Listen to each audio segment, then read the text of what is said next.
2011, que dice medularmente: culpabilidad. Para determinar su grado, no deben tomarse en cuenta los antecedentes penales del procesado.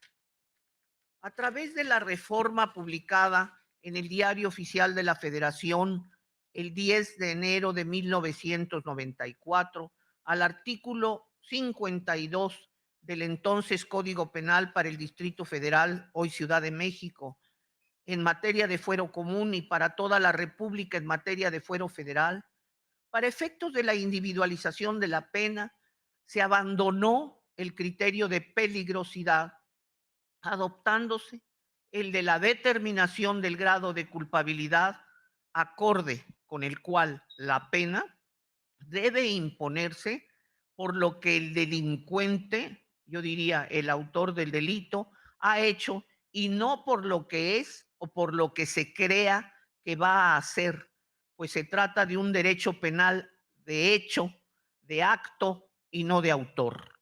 Sin embargo, no obstante que la jurisprudencia ha establecido que la individualización de la pena debe fundarse exclusivamente en elementos objetivos que inciden en la culpabilidad del imputado, dado que en el sistema jurídico mexicano opera el derecho penal del acto, lo cierto es que con respecto de la culpabilidad juega un papel muy importante el dolo. Y este se determina en función del conocimiento de la antijuridicidad del acto, así como de la voluntad de la gente para ejecutar el acto. Previo ese propio conocimiento, es obvio que al comparar el mayor o menor grado de culpabilidad que pudiera tener quien es, o sea, primo delincuente, y quien cuente con antecedentes penales en sentido amplio en los aspectos cognitivos y volitivos, al ejecutar el delito, se convendrá que el primero, el primo delincuente, tiene un grado menor con respecto al segundo, o sea, el que tiene antecedentes o es reincidente. Y esa circunstancia cuantitativa necesariamente debe reflejarse en el grado de culpabilidad del sujeto a sentenciar. Y así, el primo delincuente habrá de ubicarse en un nivel menor de ella con respecto al que cuenta con antecedentes o es reincidente. Por ejemplo, si a quien por primera vez ha cometido un homicidio simple e intencional, se determina con un grado de culpabilidad mínimo y se le aplica la pena mínima en orden al nivel de la intensidad del dolo al que lo lleva a cabo por segunda, tercera o cuarta ocasión, se le debe calificar con un grado de culpabilidad mayor y por ende aplicarle una sanción mayor. Por tanto, no se puede asignar el mismo grado de culpabilidad a un primo delincuente con respecto a quien no lo es decir, a un reincidente. Por otra parte, es incuestionable que las teorías en materia del derecho son trascendentes. En este caso, las del derecho penal del acto y del autor. Sin embargo, al ser el derecho un producto cultural, además, se deben tomar en cuenta las condiciones objetivas de la sociedad en la que el derecho se aplicará como orden coactivo, como última ratio. Y en el caso, en México, en nuestro país, el crecimiento alarmante del número de delitos se debe evidentemente a múltiples factores, pero el determinante es la impunidad que opera como un reforzamiento positivo para el autor del delito, atendiendo a las tesis de Skinner, para reiterar conductas que lesionan bienes jurídicos, objeto de tutela penal, por lo que resulta necesario reflexionar sobre la aplicación del derecho penal del acto sin considerar el perfil de la personalidad del autor. Es verdaderamente preocupante para los especialistas que se dedican a la aplicación o en general a la especialidad penal en cualquiera de sus formas, como autoridades, como abogados postulantes, como juzgadores. El conocimiento de la teoría es indudable. Y bueno, en mis tiempos había modas respecto de teorías que eran las aplicables, las correctas, las que debían pues normar el criterio de los actores y participantes dentro del sistema penal. Sin embargo, yo siempre he pensado que el derecho como norma de cultura, como producto cultural, debe mirar también las circunstancias específicas de la sociedad a la cual van dirigidas sus disposiciones normativas. Y específicamente es preocupante en materia penal, que es el orden coactivo, la última ratio, la última eh, sanción, el último motivo para aplicarse. Y se olvidan y hacen análisis muy correctos, muy sensatos, lógicamente, jurídicamente, filosóficamente, son correctas, son las que se deben aplicar. Sin embargo, la desvinculan de la sociedad, de la realidad de la sociedad a la que se van dirigidas las normas. Es por eso que el libro de don Raúl me sacudió muchísimo, porque es evidente que la jurisprudencia ahí está y debemos cumplirla. Y la jurisprudencia es clara, no debe considerarse la reincidencia para efectos de la individualización de la pena. Y me preocupó al dar un vistazo sobre la situación actual del problema de la violencia y la incidencia delictiva rampante. Yo le agradezco profundamente al doctor Plasencia que me haya dado la oportunidad de sentarme a reflexionar sobre esto, estas tesis hipergarantistas que han surgido y que todos las aceptan, y debo de estar quizá un poco delirante o equivocada al pensar que olvidaron un poco la realidad de la sociedad mexicana y sobre todo de las víctimas del delito y sobre todo del crecimiento del delito por la impunidad. Muchísimas gracias por su paciencia y gracias, don Raúl, por haberme dado esta oportunidad con su magnífica obra.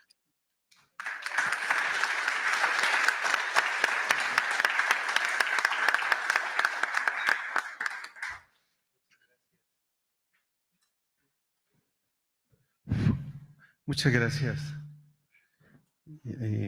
presidenta de la academia. Nosotros nos reunimos por lo menos una vez al mes y siempre bajo la conducción de la ministra. Yo siempre he pensado que sería bueno que algún día se transmitiera en vivo estas reuniones en la dialéctica de las aportaciones de muchos de los compañeros.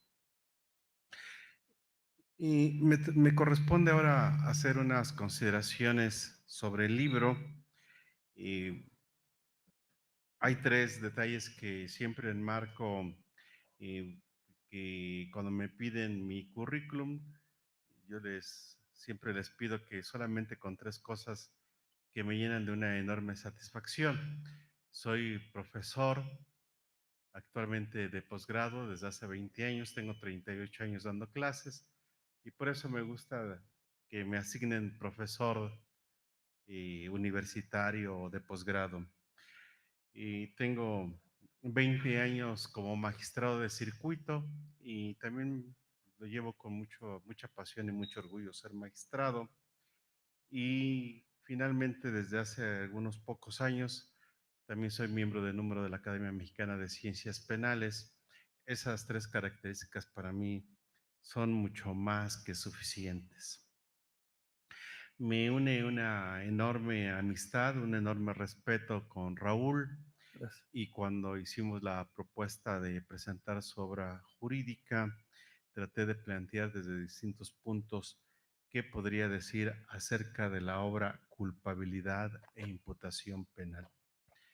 Normalmente cuando en los últimos años asisto a algunas instituciones a dar clases, hago una reflexión que para mí se me hace muy importante.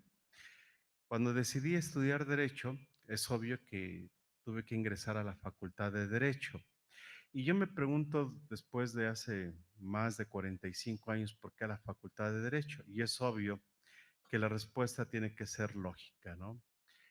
Aprendí o pretendí aprender o quiero seguir aprendiendo a desentrañar el real y verdadero sentido de las normas jurídicas.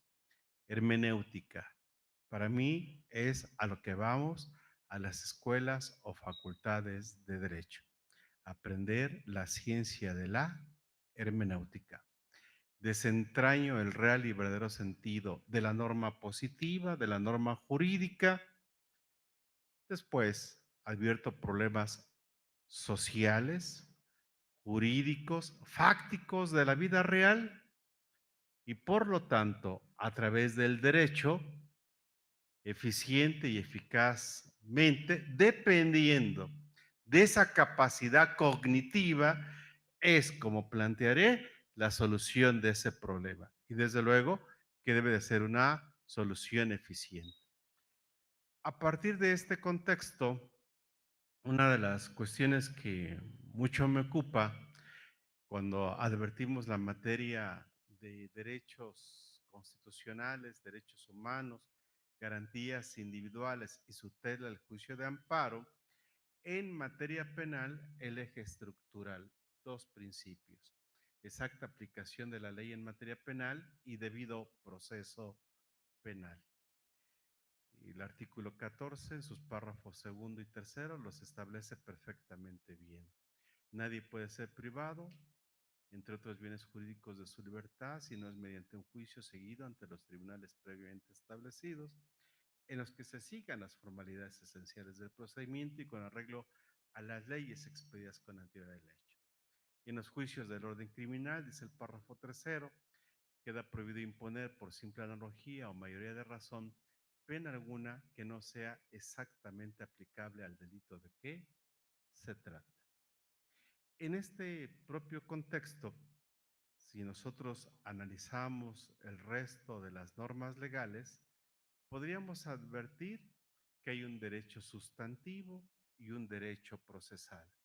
¿Qué pretende el derecho procesal? Objetivizar el derecho sustantivo, la recomposición, diría Claude Roxin, de la lesión, de la vulneración a este orden. Tan es así que el artículo segundo del Código Nacional de Procedimientos Penales, a virtud de nuestro sistema acusatorio, tiene un apuntamiento de por sí que nos precisa cuál es el objeto del Código Nacional. Establecer las normas que han de observarse, las reglas del juego, digo yo, en la investigación, el procesamiento y la sanción de los delitos. Investigamos, procesamos y sancionamos los delitos. En muchos lugares, me atrevo a preguntarle, hace poco a infinidad de alumnos, cientos de alumnos que aspiran a ser defensores públicos de la Federación, ¿qué es delito? ¿Cómo se conceptualiza? ¿Cómo se define? La estructura de la lógica señala que cuando se pregunta un concepto, ¿sí?, lo que se le pregunta al alumno es qué experiencia tiene, cuánto ha leído, cuánto conoce desde un plano científico, no bajo un aspecto metajurídico de yo creo, es mi criterio, así lo digo, así siempre se ha dicho, o repetir consciente e inconscientemente una norma. Aún todavía alguien nos podría decir que delito de la acción o omisión que sanciona la ley penal. o reiterar de alguna manera y decir que el delito es una conducta típica, antijurídica y culpable. La hermenéutica nos llevaría a otro extremo, a otro postulado. Este propio artículo segundo señala que el objeto del código, esclarecer los hechos, tutelar al inocente, que el culpable no quede impune y resarcir los daños, es resolver el conflicto que surja con motivo de la comisión del delito, en un marco del respeto de los derechos humanos. Vean, investigo, proceso, ejecuto un hecho que tengo que decantar y decir que este hecho es delito. Por lo tanto, tiene mucha importancia la expresión delito para poderla conceptualizar. Los jueces tendríamos que precisar si el hecho motivo del proceso es o no delito, pero bajo qué estructura, qué fundamento, cómo lo podríamos hacer nosotros. Incluso el artículo 405 del Código Nacional de Procedimientos Penales nos da el contenido de una sentencia absolutoria. El Tribunal de Enjuiciamiento podrá decretar una sentencia absolutoria, fracción primera, causas de atipicidad, fracción segunda, causas de justificación y fracción tercera, causas de inculpabilidad. En este supuesto, el error de prohibición invencible, el estado de necesidad disculpante, la inimputabilidad y la inexigibilidad de otra conducta.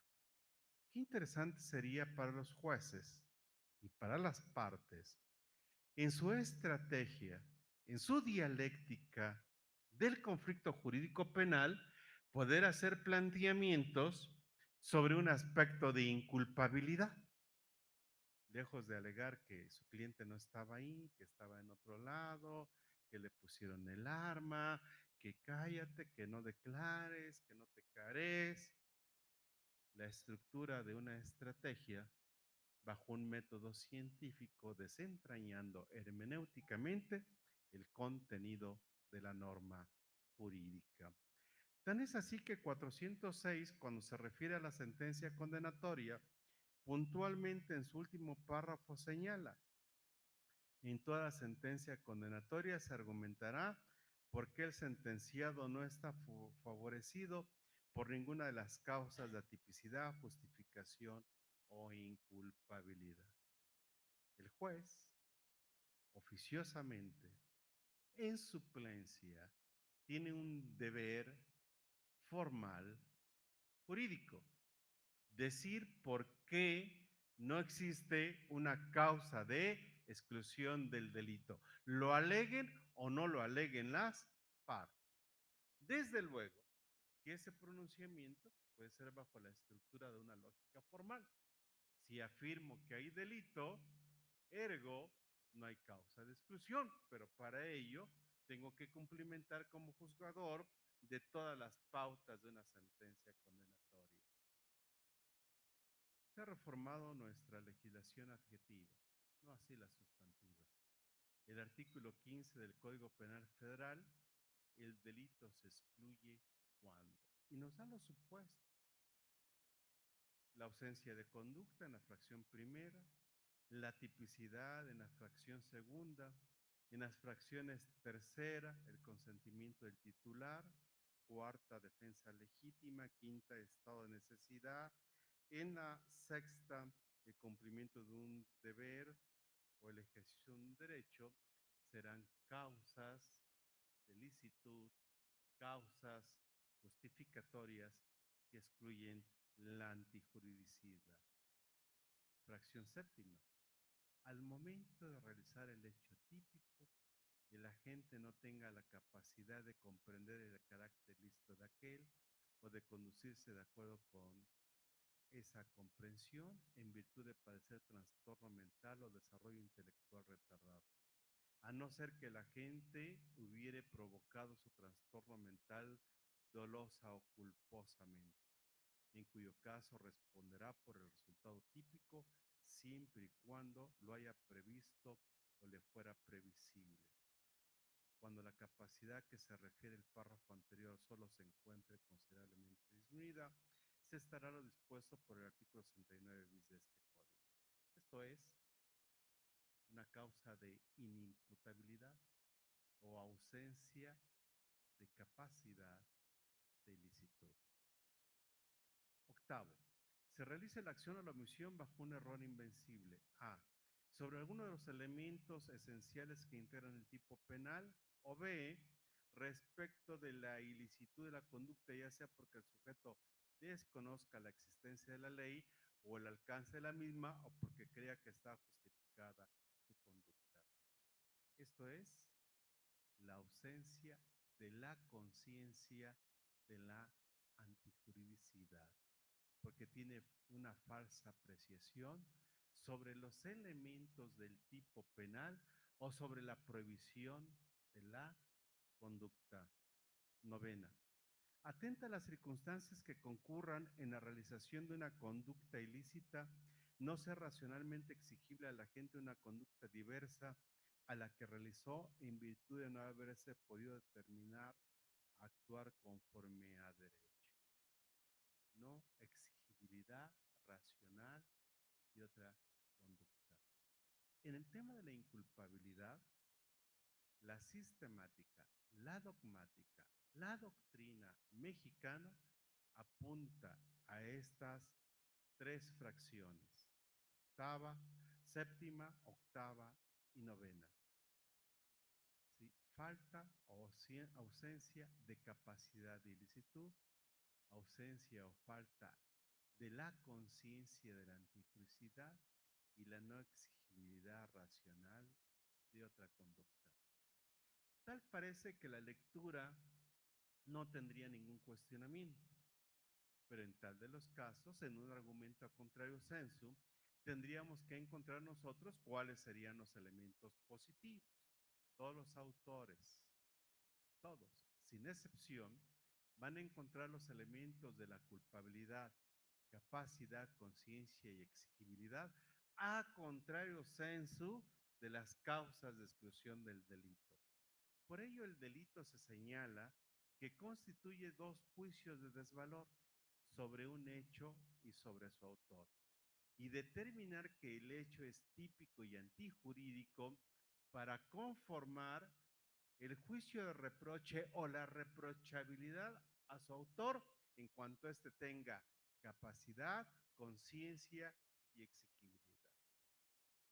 Parece sencillo, pero necesitamos establecer en nuestro país el desarrollo de una ciencia jurídica. Bastantes aportaciones, nuestros colegas alemanes, españoles, argentinos, colombianos principalmente, han hecho una gran aportación. En México, la ciencia penal es un pendiente que se pretende desarrollar a través de los miembros de la Academia Mexicana de Ciencias Penales. Por ello, es un beneplácito que la pluma de Raúl Plasencia haga un pronunciamiento sobre una base científica de la culpabilidad y de la imputación penal, para apuntar dentro de este marco científico a una explicación y así abonar a una práctica socialmente útil. Algunos apuntes que me permito destacar de la obra. La teoría del delito es el fundamento dogmático de las ciencias penales y la tipificación de las conductas delictivas, es decir, a partir de diversas corrientes e ideologías del derecho penal, las escuelas causal, final y funcionalismo, imputación objetiva. Hoy en día se va a explicar el concepto y los elementos que constituyen el delito. Qué interesante será, Raúl, poder advertir que el contenido de la culpabilidad en su aspecto negativo difiere en cuanto a sus elementos del Código Penal Federal y del Código Nacional de Procedimientos Penales. Tal parece que algunos de nuestros jugadores se fueron a jugar a otro equipo, pero conformados en la misma liga. Eso es importante poderlo destacar en un momento determinado. Estas teorías nos van a precisar que el delito se encuentra integrado por diversos elementos. La tipicidad, la antijuricidad y la culpabilidad para poder desarrollar un estudio estructural científico que se debe de sostener en la estrategia hoy llamada teoría del caso, que no será el cuestionamiento a discutir, que para mí sería una teoría de la estrategia, en un correcto español, el argumento de la tesis y la antítesis en un contradictorio, pues constituye una estrategia, no un caso, pero si vamos a otro idioma tendríamos otra connotación. Se desarrolla acerca de una teoría de tres elementos, la culpabilidad, y Raúl hace un contexto para aterrizar en las distintas escuelas, cómo se desarrolla la escuela psicológica, la escuela psicológica normativa, el normativismo puro, las aportaciones que nos hacen los diversos autores. Comentábamos hace un momento cómo él empieza a hacer una inferencia estructural al inicio de la obra para diferenciar el aspecto formal que denomina a la persona y la naturaleza propiamente dicha del ser o el ente humano. Pero uno de los aspectos más importantes en un plan axiológico, la libertad. Sin la libertad en el contexto, que lo va a conformar como el inicio de la capacidad de determinación, no sería factible. Tan es así que bajo la mayéutica en la obra se empieza a hacer una serie de interrogantes para que surjan ideas acerca de unos estados de ausencia de culpabilidad. Estudia a la imputabilidad y su aspecto negativo, inimputabilidad como un presupuesto de la culpabilidad o como un elemento autónomo para poder desentrañar la capacidad o comprensión que el sujeto posee sobre su conducta. Incluso no soslaya que la culpa y el dolo, las manifestaciones de la voluntad, corresponden hoy en día al tipo penal. Sin embargo, ¿cómo emergieron, cómo nacieron y cómo surgieron en la culpabilidad? Magistralmente. La culpabilidad es un juicio de reproche, la reprochabilidad. Si del injusto penal, en el juicio de desvalor, se ha constatado que el hecho es típico y antijurídico, para afirmar la responsabilidad penal, lo tengo que hacer a través de un juicio de reprochabilidad en el aspecto negativo. Si no hay falta de capacidad y de conciencia y no exigibilidad, afirmaré la capacidad, la conciencia y la exigibilidad de un comportamiento.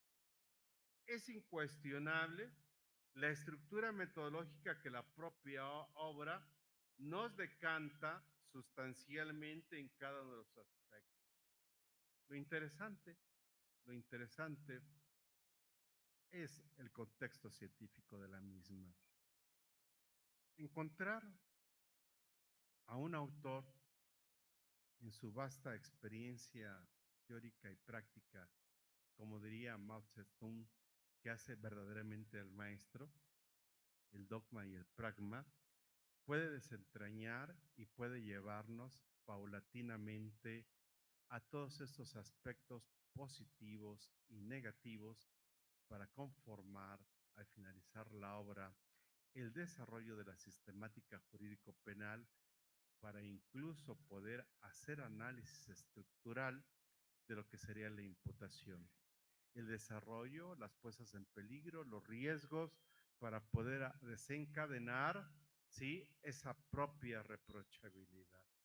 Una obra interesante y en muchos lugares, en muchas escuelas en las que he podido participar, casi en todas, en muchas partes del país, de la Ciudad de México, la materia de culpabilidad siempre se constituye como un pendiente poder desentrañar este elemento puntualmente.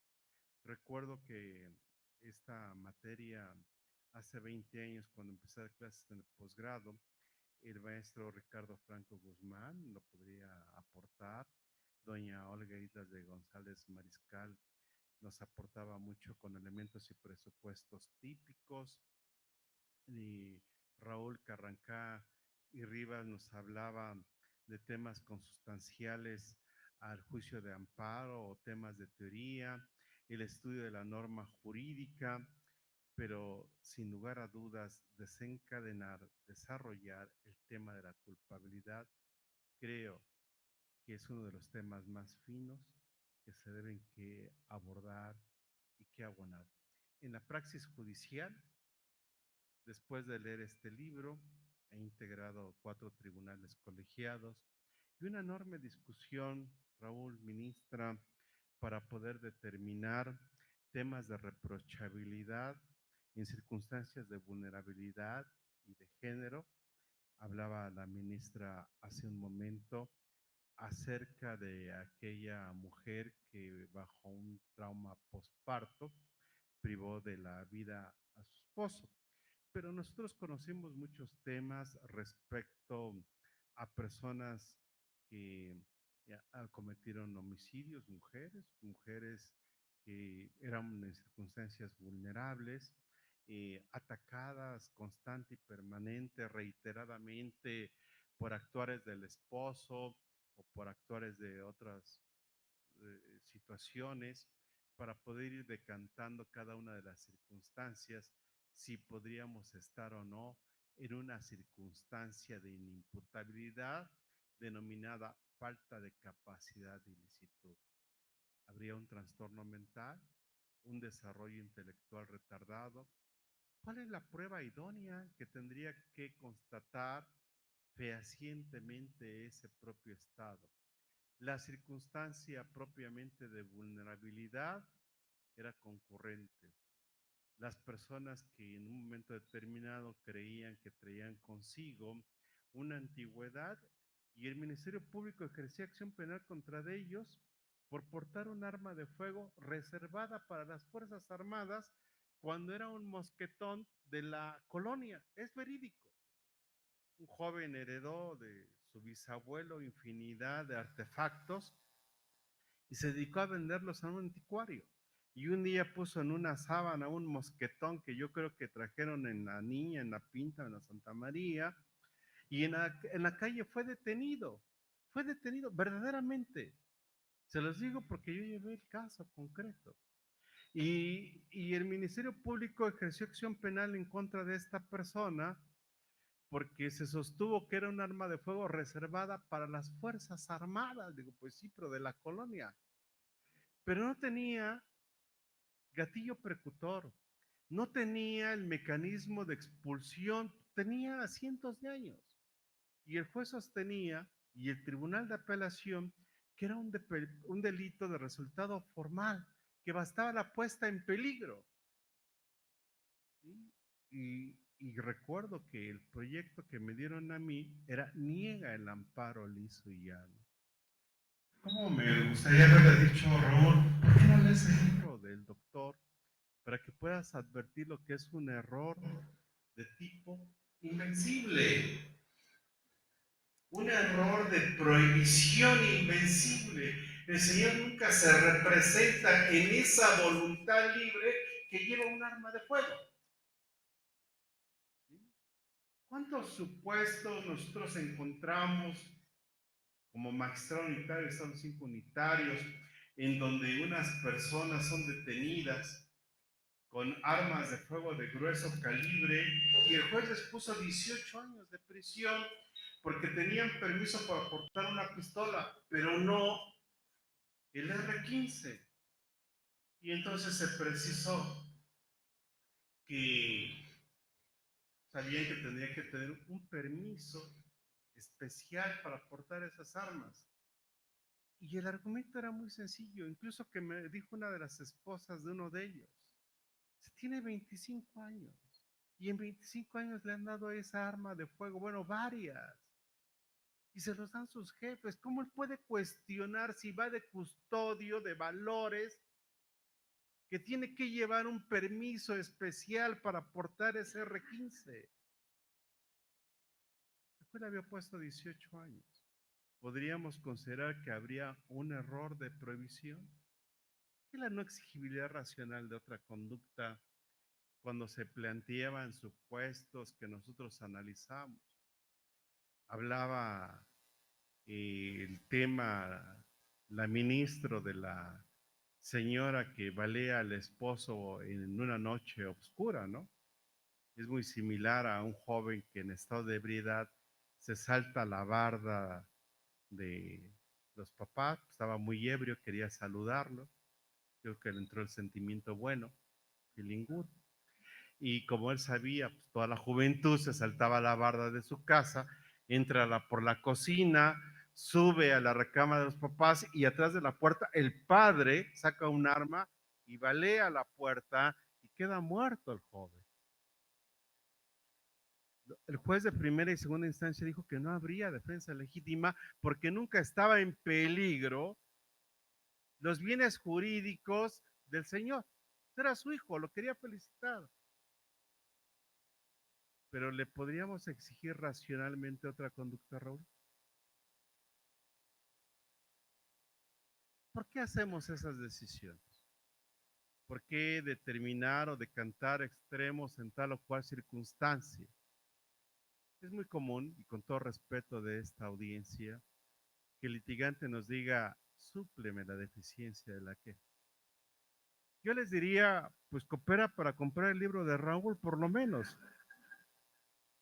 Y así sirve que nos informamos todos y resolvemos científicamente. ¿Cómo plantear el extremo de lo que es inherente derecho y justicia? Solamente a través de tener una hermenéutica desarrollada sobre una base científica para hacer prácticas socialmente útiles. Extraordinaria obra, Raúl, y gracias por permitir expresar estas palabras en esta tarde.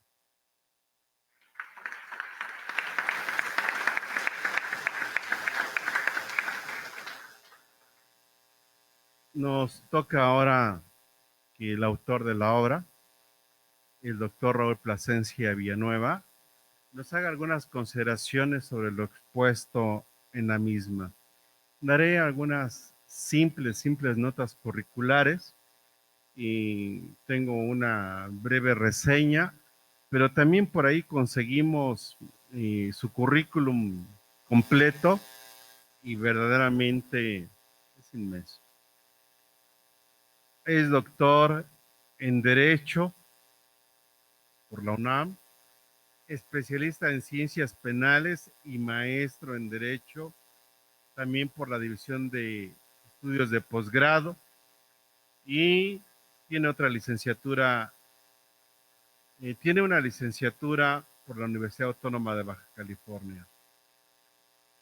Doctor honoris causa por la Universidad Autónoma de Coahuila, doctor honoris causa por la Universidad Autónoma de Puebla, profesor honoris causa por la Universidad Autónoma de Tlaxcala, por la Universidad de El Salvador de Argentina, por la Escuela Libre de Derecho de Puebla, en atención a su desempeño académico y contribución a las ciencias penales. Ha impartido clases, cátedras en Derechos Humanos, Derecho Penal, Teoría del Delito, Amparo Penal, Estudio Monográfico del Delito, Teoría de la Culpabilidad, Delitos en particular, Teoría de la Ciencia Jurídica, en universidades públicas y privadas del país. Ha dirigido innumerables tesis en licenciatura, maestría y doctorado. Ha recibido más de 50 menciones y reconocimientos, desde su reconocimiento escolar por haber obtenido el promedio perfecto de 10, hasta las menciones honoríficas en todas y cada uno de los estudios que ha realizado desde la licenciatura hasta el doctorado. Es miembro del Sistema Nacional de Investigadores. Es líder académico en la carrera de Derecho. Ha publicado más de 150 artículos especializados en materia de derecho penal y derechos humanos. Ha participado en más de 100 congresos en diversos países. Basta una muestra: Argentina, Canadá, Colombia, Costa Rica, Curazao, me quiero imaginar, Ecuador, España, Estados Unidos, Francia, Holanda, Irlanda, Italia, Jordania, Corea del Sur, Marruecos, Panamá, Perú, Puerto Rico, Suiza y Taiwán. Yo creo que muchos más. Ha dictado más de 500 conferencias, muchas de ellas en el extranjero. No precisaré los lugares, pero los países España, Cuba, Estados Unidos, es infinidad los, los señalamientos que hace. Es investigador de tiempo completo por oposición en jurídicas de la UNAM. Se ha desempeñado como segundo visitador de la Comisión Nacional de Derechos Humanos, primer visitador, y fue presidente de la Comisión Nacional de Derechos Humanos.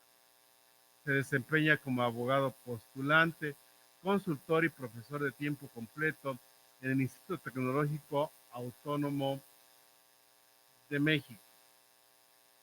Trabaja arduamente en compliance y anticorrupción para la escuela global, algo así más o menos. En el ámbito internacional fue presidente de la Federación Iberoamericana de los Defensores de Derechos Humanos, y que desempeñó liderando a más de 20 países. Fue presidente del Comité Mundial de Finanzas de las Instituciones Nacionales para la Promoción y Protección de los Derechos Humanos. Desde hace 4 semanas, los martes, tengo el honor de compartir con él 1 hora 15 minutos, 1 hora y media, 2 horas, en un programa de radio que desde aquí tenemos en redes, hablando en derecho penal, y verdaderamente para mí son verdaderas cátedras llenas de elementos cognitivos y de una gran experiencia del doctor, a quien me precio de ser un amigo a quien admiro y respeto enormemente. Raúl, te escuchamos en las razones, motivos, exposiciones de tu obra jurídica para que nuestra audiencia pueda, bajo el principio de la crítica racional, hacer los planteamientos que tú expones científicamente en esta obra jurídica. Muchas gracias.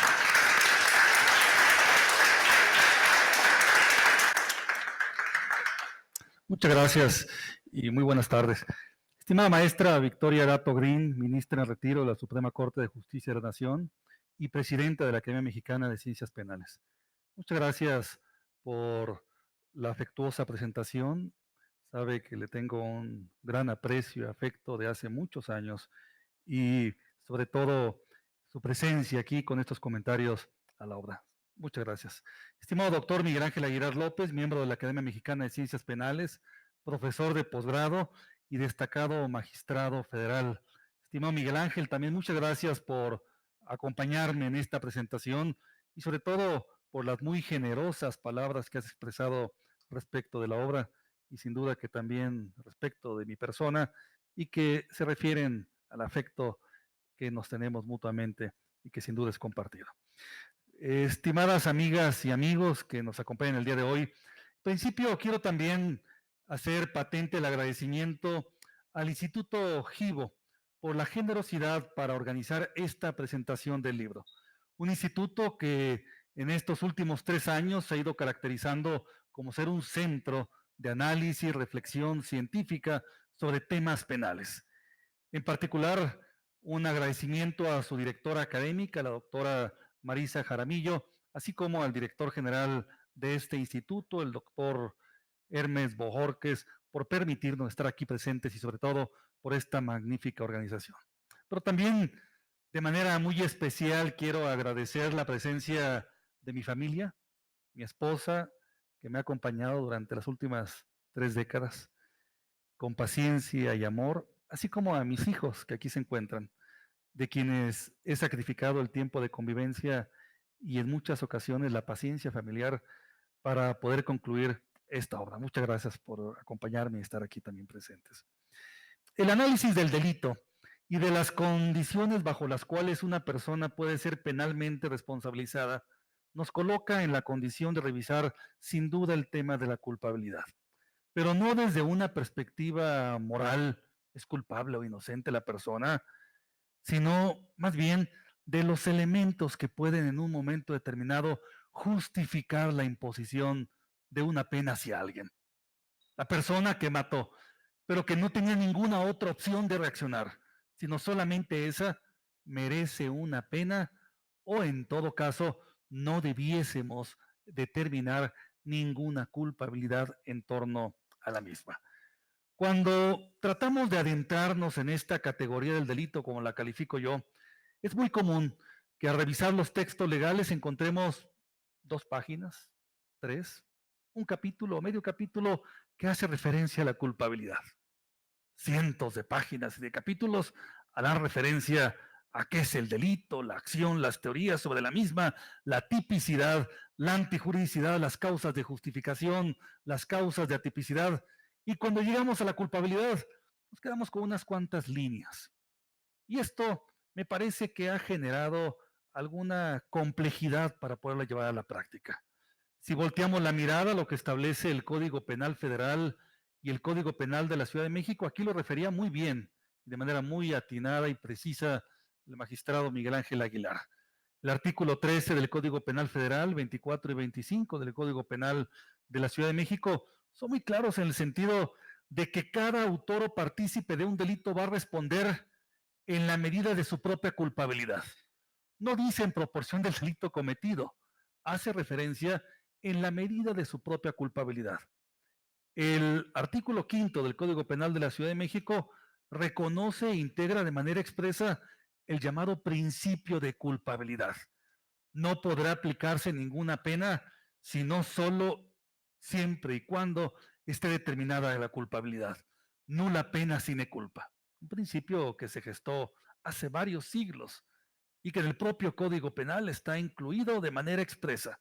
Si requerimos justificar una pena, es necesario tener en clara la culpabilidad. En el mismo sentido, el artículo 15 y 29, tanto del Código Penal Federal como del Código Penal de la Ciudad de México, que ya refería el magistrado Miguel Ángel Aguilar.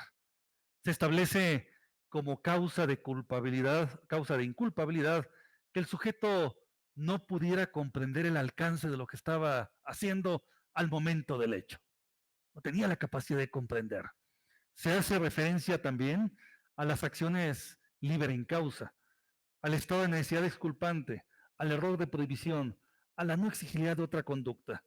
Y se complementa posteriormente con el artículo 52 del Código Penal Federal y 7.2 del Código Penal de la Ciudad de México, cuando se mandata, se ordena que la fijación de penas y medidas de seguridad se acorde siempre a la culpabilidad de la gente.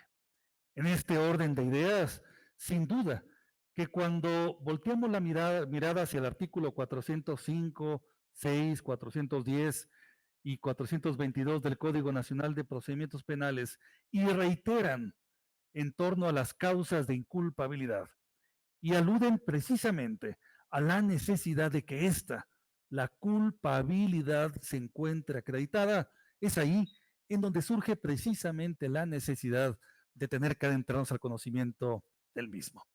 Por ello es que surgió precisamente esta motivación, este interés por tratar de desarrollar en una obra exclusiva el tema de la culpabilidad.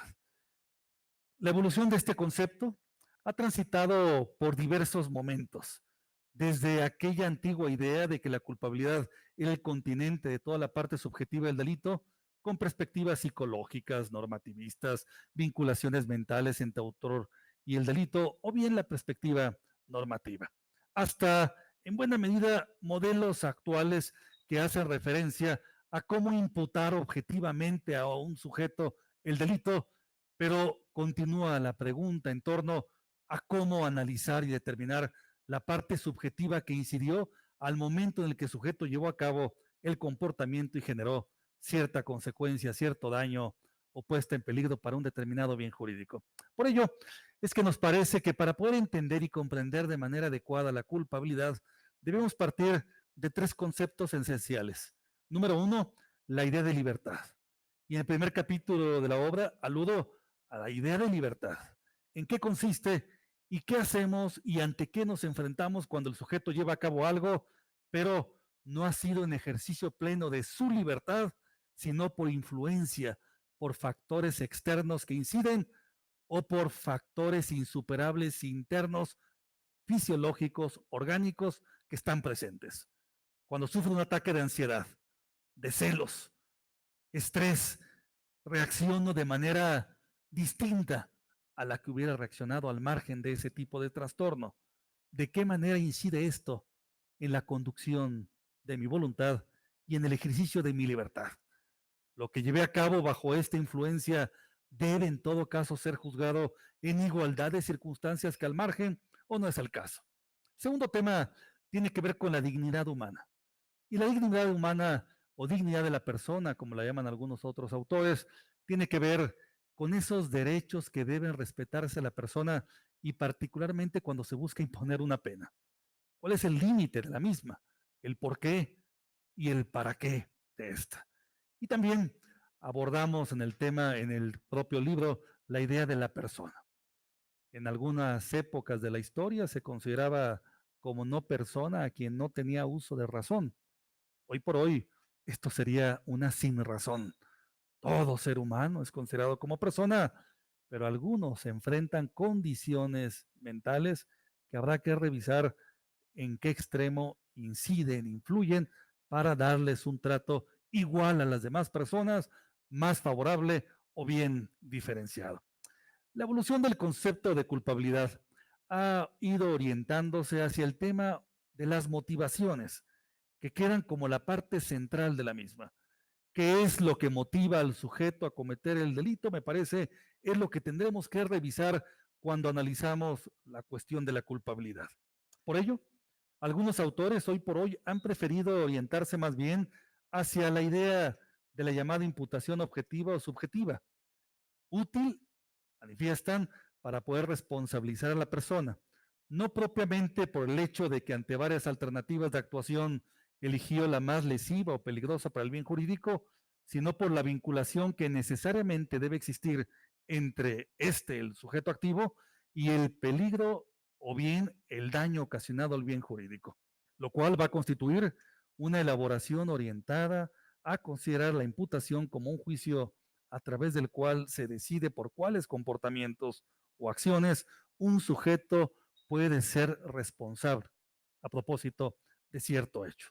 Así, recordemos algunas afirmaciones del pasado que aún en el presente se siguen sosteniendo. Todas estas frente a la complejidad de la comprobación de un aspecto subjetivo, como podría ser, por solo citar un ejemplo, el caso del dolo. Hoy por hoy, para muchos ha sido preferible partir de aspectos objetivos para tener por acreditado el dolo que estar conscientes desde que hace más de un siglo ha quedado superada esta afirmación. Y así, por ejemplo, autores como Joachim Ruschka nos presentan casos como los siguientes. El dolo podría formularse como un juicio de imputación, pero debemos evitar caer en la arbitrariedad. Debemos evitar caer en la llamada y antigua presunción del dolo. Así, por ejemplo, si observamos que las mejillas de una persona se encienden, eso significa que está furiosa, y solamente por verlo con las mejillas enrojecidas significa ello, o más bien quizás esté pasando por un ataque de fiebre y nada tiene que ver por una condición de furia que esté desencadenando. El cartero que introduce las cartas en el buzón sabe siempre lo que está haciendo, y si la carta contenía un explosivo, ¿hay un dolo expreso manifiesto a propósito de ello? O si no tenía conocimiento, no hay manera entonces de imputarle objetivamente ello, aun cuando finalmente en términos externos estemos observándolo. Cuando el cuerpo de una persona es empujado, nos dice Ruschka, con motivo de una fuerza irresistible y ocasiona daños a un cristal de una ventana ajena, si observamos la imagen, entonces ha llevado a cabo un comportamiento objetivo que le debe ser imputable, atribuible, y parecería ser manifiesto el dolo. Todos observamos cómo su codo fue el que rompió la ventana. Sin embargo, de aceptar esto como cierto, sería una teoría del dolo ex re, o bien totalmente objetiva, que dejaría al margen el aspecto subjetivo que tanto trabajo y complejidad nos ha generado para tratar de entender que el dolo tiene dos aspectos que tenemos que profundizar y analizar. El conocimiento mismo de los hechos y sobre todo esa expresión de voluntad traducida en el querer ocasionar el daño o bien la puesta en peligro. En este orden de ideas, se debe partir de la base de consideraciones valorativas para sustentar el reproche en contra de la persona, más que de un aspecto objetivo. Si nos quedáramos exclusivamente en la parte objetiva y en una mera imputación objetiva, entonces no tendría sentido toda la referencia del Código Penal Federal de la Ciudad de México ni del Código Nacional de Procedimientos Penales, y bastaría decir, estaremos ante la objetividad, ante el hecho en sí mismo. Pero no, más bien refiere circunstancias que tienen que ver con aspectos adicionales. En este orden de ideas, en el propio libro he decidido abordar con cierta profundidad cuáles son aquellos trastornos que pueden incidir en la capacidad de comprender por parte del sujeto activo en la imputabilidad, pero que no anulan plenamente la imputabilidad, sino que solamente la afectan de manera transitoria. Podemos padecer trastornos mentales permanentes o bien transitorios. En el siglo XXI, dicen los especialistas en salud mental que todos los miembros de este planeta padecemos uno o más trastornos mentales. El estrés es un trastorno mental. La ansiedad es otro trastorno mental. La adicción a las redes sociales, a las compras, a la fotografía. Pero estos trastornos mentales hay que distinguirlos de la demencia, la esquizofrenia, la bipolaridad, los trastornos depresivos. Una persona que por un trastorno depresivo, pasando por el mismo, reacciona de manera violenta y ocasiona lesiones o la privación de la vida de alguien más. ¿Cómo debemos, en buena medida, determinar qué pena merece esta persona a propósito de esta circunstancia por la cual estaba atravesando? Si ignoramos y dejamos de lado esta condición subjetiva, mental, personal del individuo, la solución será completamente distinta. El trastorno derivado de neurosis, los trastornos disociativos de personalidad, los trastornos de hábitos, los trastornos de comportamiento, me parece que todo esto debe ser materia de análisis por parte del abogado penalista y sobre todo determinar qué fue lo que sucedió más allá de las otras causas de inculpabilidad que podríamos invocar. Primeramente, determinar bajo qué circunstancia, influencia interna o externa se encontraba el individuo. Y a propósito de ello, determinar si lo que llevó a cabo lo hizo comprendiendo plenamente lo que estaba haciendo o al margen de ello. Y para esto, el Manual de Trastornos Mentales de la Organización Mundial de la Salud, en su CIE 10, que es como se denomina, me parece que es un elemento importante y hemos introducido aquí los trastornos que consideramos de mayor importancia. Pero de igual manera, las emociones y cómo algunas teorías hacen referencia a las emociones en las personas, en el ser humano, y la forma en que inciden y producen diversos cambios de actitud y reacciones. La teoría de la sensación que abordamos, la teoría fisiológica, conductual, evaluativa, cognoscitiva, todas estas que nos van a permitir comprender o acercarnos a la comprensión de un aspecto eminentemente subjetivo del ámbito del individuo para efecto de determinar la culpabilidad. Por otra parte, el propio libro, aun y cuando el dolo y la culpa nos queda claro que no tiene hoy por hoy mayor influencia o nada que hacer en la culpabilidad, sí tiene por su condición de ser un elemento subjetivo que ser revisada y analizada. Por ello, hacemos en un par de capítulos un estudio a profundidad sobre la teoría del dolo y la teoría de la culpa. En esta última, buscamos dejar muy en claro que aquella antigua concepción de la culpa como imprudencia, los españoles la llaman imprudencia, pero bueno, para efectos de nuestro sistema jurídico, la culpa no solamente es imprudencia, La culpa podría ser negligencia, impericia, falta de previsión, pero más aún, la culpa se ha construido en términos actuales a propósito de teorías subjetivas que hacen referencia a la previsibilidad y, en todo caso, a la violación de un deber de cuidado, lo cual se incorpora en el propio texto. El análisis de la causalidad entre la acción culposa y la referencia en cuanto al riesgo permitido y el principio de confianza son dos temas también que hoy por hoy la doctrina europea maneja y que hemos incorporado también. El análisis del libro lo concluimos con el análisis del fundamento de la culpabilidad, capítulo en el cual habremos de revisar con alguna precisión cuáles son estos elementos que identifican y que nos permitirán poder establecer si existía una capacidad de culpabilidad, una capacidad de actuar, una capacidad de culpabilidad disminuida o bien plena. ¿Cuál es el tratamiento que deberíamos, si es esperado que se le otorgue a un menor de edad, a un semiadulto, a un adulto mayor o a alguna otra persona por cuestión de edad? Y por supuesto, las causas de inculpabilidad. Porque si bien es cierto que el tema de la capacidad de comprender el alcance de lo que está haciendo la persona es un elemento esencial, central, condición de la propia culpabilidad, también tendremos que revisar con cuidado el llamado error de prohibición y el efecto en términos subjetivos que genera, que lo propicia y cómo demostrarlo. El llamado o la llamada no exigibilidad de otra conducta. Pocos casos se ventilan a propósito de esta causa de inculpabilidad tan importante. Decía el magistrado y lo decía muy bien. ¿Qué sentido tiene que el abogado esté inventando una teoría del caso fantasiosa? Tú vas a decir que no estuviste presente y están las imágenes y fotografías de que ahí está el sujeto con la pistola en la mano y disparándole a alguien más. ¿Por qué mejor no defender la idea de que no tenías otra opción?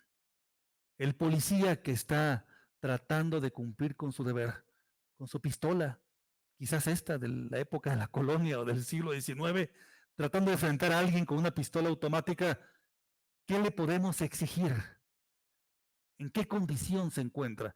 La teoría de la no exigibilidad de otra conducta con respecto a la ley se ha desarrollado durante los últimos 150 años y tiene una gran vastedad que en nuestro sistema jurídico se encuentra reconocida, pero excepcionalmente se plantea en los tribunales.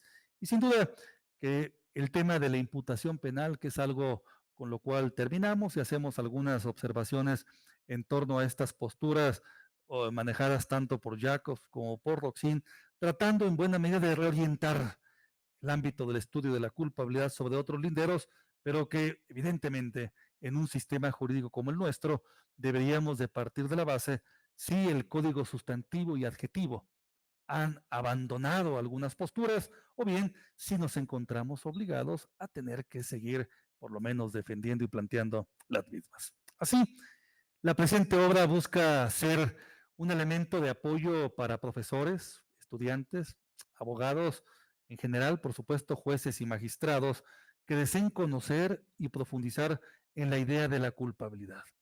Tener muy en claro que si bien es cierto el delito tradicionalmente y desde el siglo XIX se entendía como aquella acción típica antijurídica culpable y punible, tener muy en claro que esta categoría de la culpabilidad tiene una función de gran importancia para poder determinar la consecuencia jurídica en términos de pena, medida de seguridad o bien la necesidad de no aplicar consecuencia jurídica alguna. Esperemos que esta obra pueda ser bien recibida y sea de utilidad para todos ustedes y sobre todo que pueda significar un elemento para poder adentrarnos al estudio de la categoría de la culpabilidad, tomando en consideración sin duda que la dogmática imperante en términos actuales, pero también la realidad del sistema jurídico mexicano, tanto en términos normativos como también en términos de la jurisprudencia mexicana. Muchas gracias por su atención. Gracias.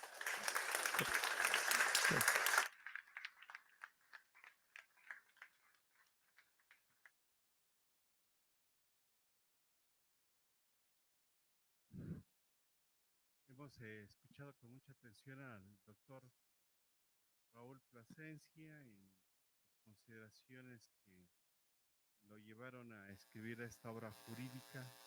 Él hace una consideración importante en la estructura de la teoría del delito, hablar de culpabilidad. Su obra se suma a la muy escasa doctrina que hay en México, pero lo hace con muchos apuntamientos. Y tratar de encontrar una obra específica o concreta sobre la culpabilidad en la perspectiva que él lo realiza, pues es sistematizar lo que existe hoy en día en la dogmática jurídico-penal en nuestro país. Habríamos considerado que si alguno de ustedes tendría algún cuestionamiento, alguna aportación, alguna opinión, algún criterio, alguna pregunta, y la idea que Raúl y yo hemos establecido en el programa de radio, que el derecho se platica, que el derecho se habla, que el derecho se conversa, y respetando cualquier circunstancia o cualquier diferencia, es muy importante podernos incursionar en una dialéctica en la que todos pudiéramos hacer alguna consideración. No sé si alguno de ustedes tuviera alguna pregunta o quisiera hacer alguna consideración, que desde luego, si está nuestra posibilidad, responderíamos, o si no, únicamente escucharíamos cualquier opinión. Con independencia de ello, se ha preparado por parte de este instituto un vino de honor para honrar a nuestro autor, a nuestro expositor, a la ministra Victoria Dato, y que ojalá nos puedan ustedes acompañar para compartir un momento un poco con el autor. Quien quiera tener un acceso a una de sus obras está disponible, y desde luego con la voluntad que tendría Raúl de poder dedicar o hacer alguna consideración a cualquier obra. No sé si alguien quisiera hacer alguna opinión, alguna idea.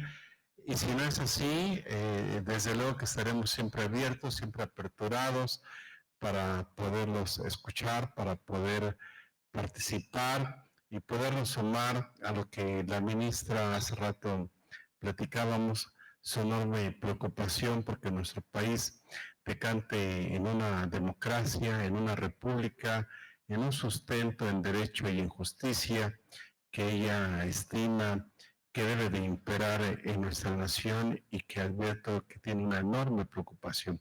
Esto es factible si nosotros podríamos accesar a un conocimiento más definitivo sobre estos temas para poder tener más eficacia, mucho mayor eficiencia en nuestras tomas de decisión.